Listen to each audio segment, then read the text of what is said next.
India पर आ रही इस वक्त की बड़ी खबर। उत्तर प्रदेश के सीतापुर में सरयू ने रौद्र रूप दिखाना शुरू कर दिया है।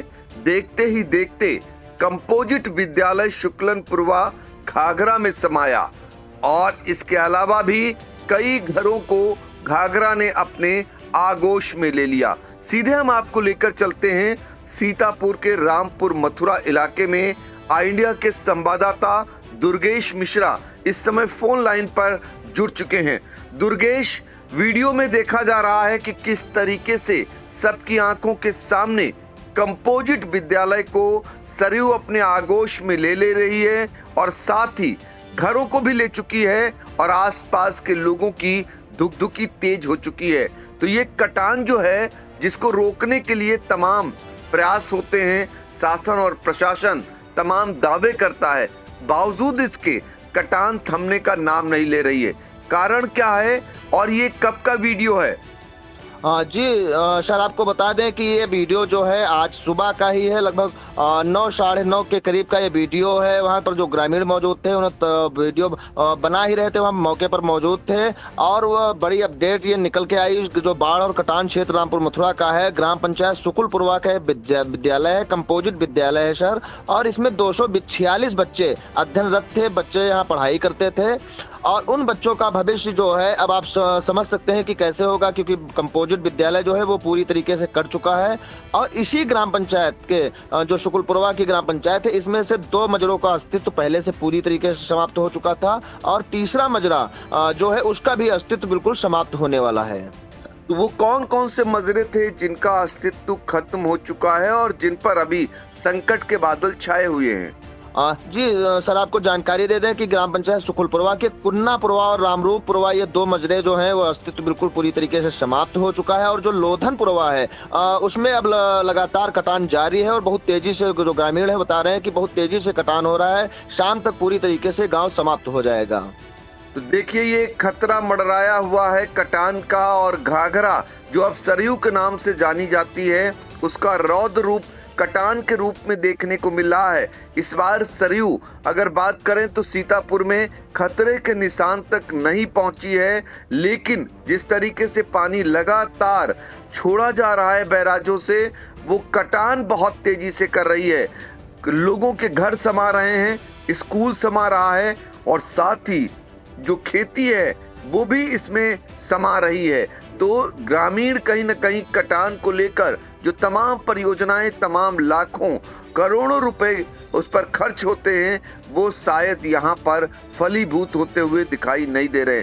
ये बताइए कि ये परियोजनाएं इस पर बनती हैं दुर्गेश, कटान को रोकने के लिए तमाम पैसे खर्च होते हैं, फिर क्या यहाँ पर कटान रोधी जो परियोजना थी वो काम नहीं कर पाई या यहाँ पर काम शुरू नहीं हुआ था?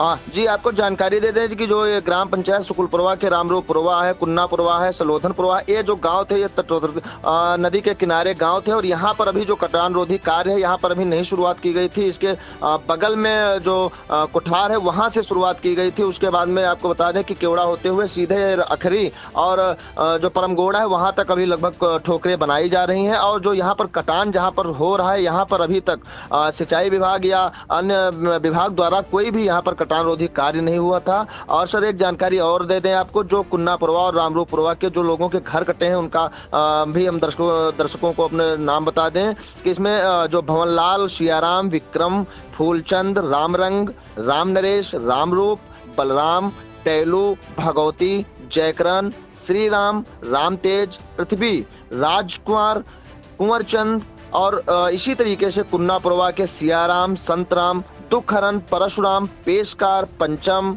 राजकिशोर, कृपाराम, फौजदार, रामचंद्र, इनके सबके सर जो हैं घर जो हैं वो पूरी तरीके से कट चुके हैं। ये लोग जो अपना सामान था, जो झोपड़ी थी, वो दूसरी जगह ला करके विस्थापित किए हैं। इसी प्रकार से जो लोधनपुरवा के सर हैं, जो कुन्नू, मैंकर, सियाराम, अवधराम, ब्रजमोहन, गंगाजली बेवा, फूलचंद, स्वामी दयाल, बड़को, फौजदार और स्कूल जो स्कूल कटा है उसके बगल में देशराज, विक्रम, हरे राम, पंचम, इन लोगों के जो घर हैं वो पूरी तरह इनको डर सताने लगा है, सामान हटाने लगे हैं और कटान बहुत तेजी से बताया जा रहा है कि कटान लगाए हैं, शाम तक ये पूरी तरीके से घर समाप्त हो जाएंगे।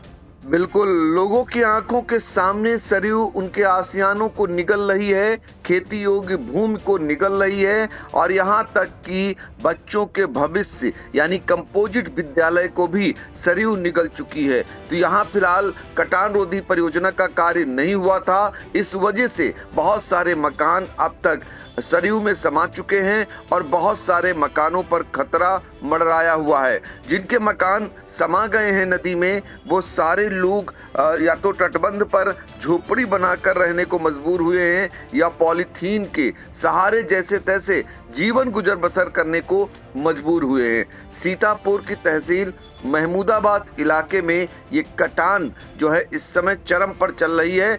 ये बताइए दुर्गेश, राहत के तौर पर बताएं, त्वरित राहत जो होती है कटान पीड़ितों को, क्या तहसील प्रशासन अभी तक वहां पहुंचा है और इनको राहत के नाम पर कुछ दिया गया है? जी सर, आपको बता दें कि इस पर ग्रामीणों का आरोप लगाया है और आरोप बहुत बड़ा आरोप लगाया है ग्रामीणों ने कि अभी तक जो लोगों बेघर हुए हैं उस पर जो लोग विस्थापित हुए हैं उनको अभी तक कोई खाद्य सामग्री या कोई तिरपाल वगैरह यहाँ नहीं पहुंचाया गया है। इस बात को लेकर के जब तहसीलदार अनिल कुमार राम से जानकारी की गई तो उनका भी यही कहना था कि यहाँ खाद्य सामग्री की व्यवस्था नहीं हो पाई है। तिरपाल की व्यवस्था आज हम लेखपाल को भेज रहे हैं मौके पर और तिरपाल की व्यवस्था आज कराई जा रही है। तो आज कराई जा रही है, लेकिन सरयू अपने रौद्र रूप में आ चुकी है और आपने देखा कि ग्राम पंचायत शुक्लनपुरवा का कंपोजिट विद्यालय किस तरीके से सरयू में समा गया और देखते ही देखते 246 बच्चों का भविष्य भी नदी में चला गया। तो इस तरीके से नदी रौद्र रूप में है, कटान के रूप में यहाँ पर लोगों के जीवन को नरक बना रही है। फिलहाल यहाँ के लोगों की मांग है कि जो इनको सहायता है वो तत्काल मिले और कटान रोकने की दिशा में यहाँ तेजी से प्रयास होने चाहिए। अब देखना होगा कि आगे भी अगर कहीं कटान जारी रहता है तो कितने गांवों पर खतरा मंडरा सकता है। आखिरी सवाल मेरा दुर्गेश यही है कि अगर इसी तरीके से नदी कटान करती रही तो आसपास का कौन सा इलाका है जहां पर नदी जो है और भी गांवों को, मजरों को अपने आगोश में ले सकती है? जी सर, आपको जानकारी दे दें कि जो मजरे हैं अगल बगल में, ये कुन्नापुरवा, रामरूपुरवा, इसके बाद खत्म होने के बाद में एक माधवपुरवा है और सुंदरपुरवा है, छुटकनपुरवा है। ये छोटे छोटे पुरवा हैं, वहाँ पर बसे हुए हैं। लगभग 6 से 7 ऐसे पुरवे हैं जो नदी के आगोश में आ सकते हैं। तो देखिए, 6 से 7 ऐसे पुरवे हैं जो नदी के आगोश में आ सकते हैं, यह आशंका जताई जा रही है। फिलहाल यहाँ पर जो कटान पीड़ित हैं वो प्रशासन की ओर टकटकी निगाह लगाए हुए हैं कि उन्हें मदद मिले। अब देखते हैं कि आगे चल करके प्रशासन इनकी कितनी मदद करता है। मौके पर कुछ ही देर बाद हमारे संवाददाता दुर्गेश मिश्रा पहुंचेंगे और वहां की एक एक जो समस्या है वो भी जिम्मेदारों तक पहुंचाने का काम करेंगे। तो दुर्गेश, आपने बहुत ही महत्वपूर्ण जानकारी दी, आपका शुक्रिया।